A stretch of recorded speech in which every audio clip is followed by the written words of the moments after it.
O greening, a doença mais devastadora da citricultura, continua avançando nos pomares do maior cinturão citrícola do mundo, que abrange o estado de São Paulo e também o Triângulo e o Sudoeste Mineiro.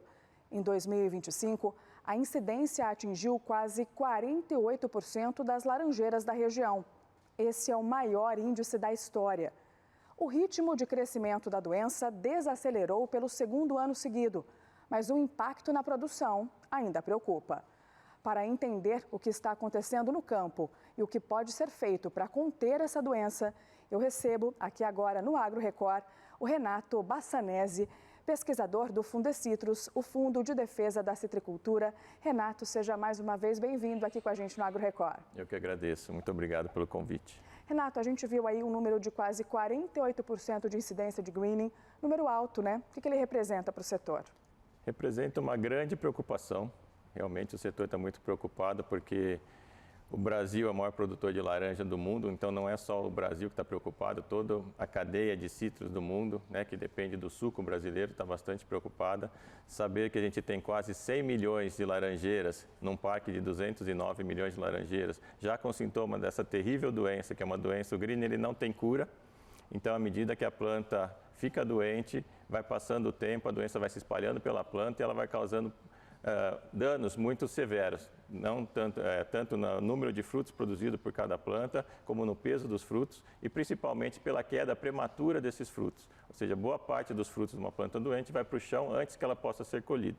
E um agravante é que os frutos que permanecem na planta acabam tendo uma menor qualidade para o processamento, principalmente do suco. Então é uma doença realmente que tem preocupado bastante o setor e esse número é bastante alarmante. Renato, apesar da incidência de 48% do greening, o ritmo de crescimento da doença desacelerou já pelo segundo ano seguido. Ainda assim, a atenção é máxima contra essa doença. Sim, a atenção é máxima, mas a boa notícia desse levantamento é que pelo segundo ano consecutivo realmente a gente viu um decréscimo. Se a gente olhar de 2022 para 2023, nós tivemos um aumento de 55% no aumento da doença. Foi um salto muito grande.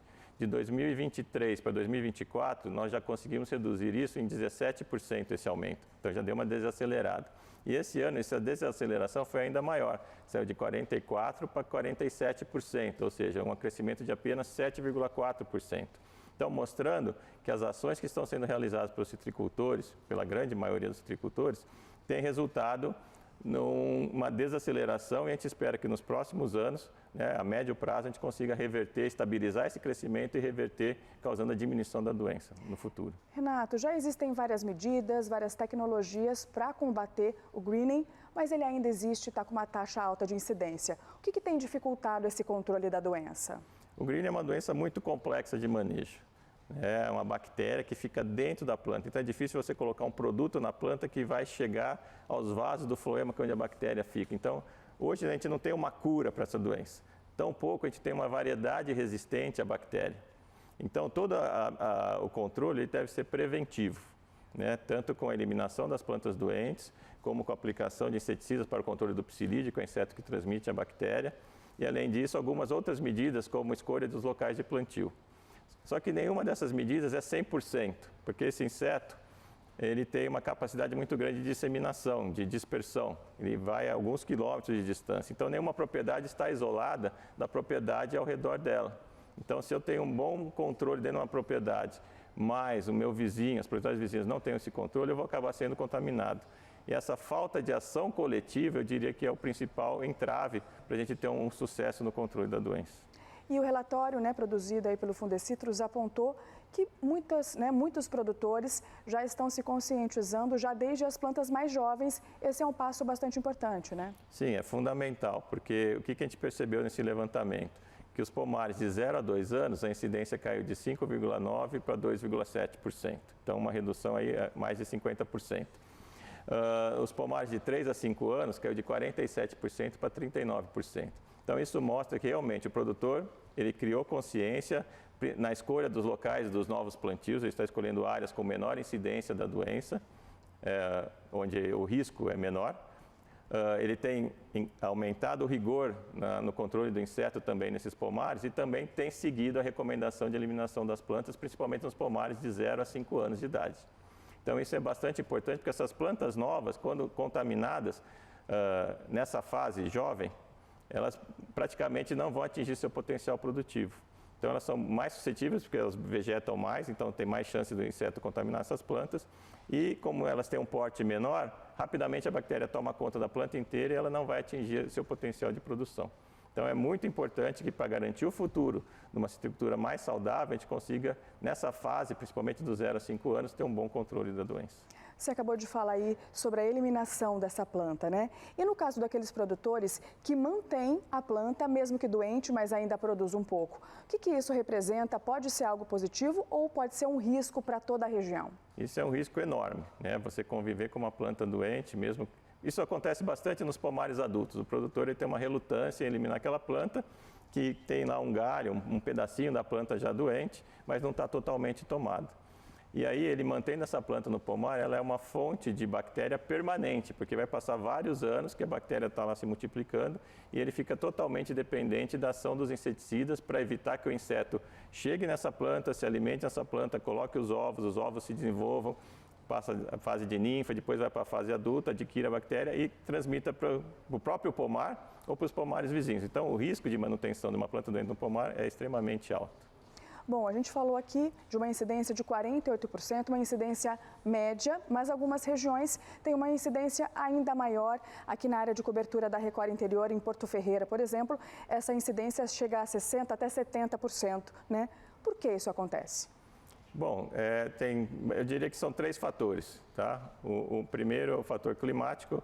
É uma região muito favorável à produção de laranja, e tudo que é favorável à produção de laranja também é favorável para a bactéria e para o inseto. Então é uma região que não tem os extremos, por exemplo, da região noroeste e norte do estado, onde o clima é mais quente e mais seco, tem períodos de seca maiores, e também não é tão frio como a região de Itapetininga, né, que dificulta o psilídeo. Então, para o psilídeo, um clima mais frio faz com que o ciclo do inseto aumente, então você tem menos gerações do inseto por ano. No clima mais quente, você tem aí mais seco, você tem menos brotações das plantas de citros. Elas vão brotar numa época definida, que é a época pequena da chuva, né? Um período curto de chuva, e o broto amadurece mais rápido. Então a população do inseto também é menor. E quando você tem a temperatura acima de 32, 35 graus, você acaba prejudicando a multiplicação da bactéria nos brotos. Então você dificulta a aquisição dessa bactéria pelo psilídeo e a transmissão dessa bactéria para outras plantas. Então eu diria que Porto Ferreira tem a condição ideal de clima, tanto para a laranja, mas como para a bactéria e para o psilídeo. Outro fator importante é o perfil dos produtores, né? A gente tem muitos produtores, muitas propriedades e maioria produtores médios e pequenos, o que dificulta o controle da doença e dificulta o ponto principal, que é a organização desses produtores para uma ação coletiva em cima do controle do GRIM. O desafio é gigantesco, né, Renato? Existem, então, caminhos claros para a convivência com essa doença? Na verdade, a gente não pode nem falar em conviver com a doença, é uma doença que não tem cura. Então, toda medida tem que ser preventiva. A recomendação é que o produtor, de maneira nenhuma, tente conviver com a doença. Está certo que, em muitos casos, ele já perdeu o controle e tem muitas plantas doentes, né? E se ele eliminar essas plantas, ele acaba perdendo toda a sua propriedade. Então, a recomendação principal nesse caso é que o produtor mantenha um controle rigoroso e frequente do inseto que transmite a doença, o psilídeo, com as pulverizações de inseticidas, aplicação de caulim, para que ele evite que esse inseto tenha acesso a essa planta doente que ficou no pomar e transmita para as plantas ao redor, né? Outro ponto importante de ele manter o controle, mesmo tendo alta incidência da doença, o controle do inseto, mesmo tendo alta incidência da doença, é que ele evita que ele tenha outras infecções naquelas plantas que já estão no pomar. E aí isso aceleraria o desenvolvimento da doença dentro da planta, você teria uma maior área da planta com sintomas da doença, muito mais rápido, e você teria uma menor vida útil daquela planta doente. Em vez de ela perder a produção, metade da produção em 4 anos, ela perderia metade da produção em 2 anos. Renato, agradeço mais uma vez a sua participação aqui com a gente no Agro Record, com esclarecimentos tão importantes sobre essa doença tão preocupante para os pomares. Obrigada, viu? Eu que agradeço. E quem quiser ter mais informações sobre o levantamento, pode buscar no site do Fundecitrus o relatório completo do levantamento de 2025, não só para o GRIM, mas também para a CVC e o cancro cítrico. Muito importante. Obrigada mais uma vez. Eu que agradeço. Até a Muito próxima. obrigado.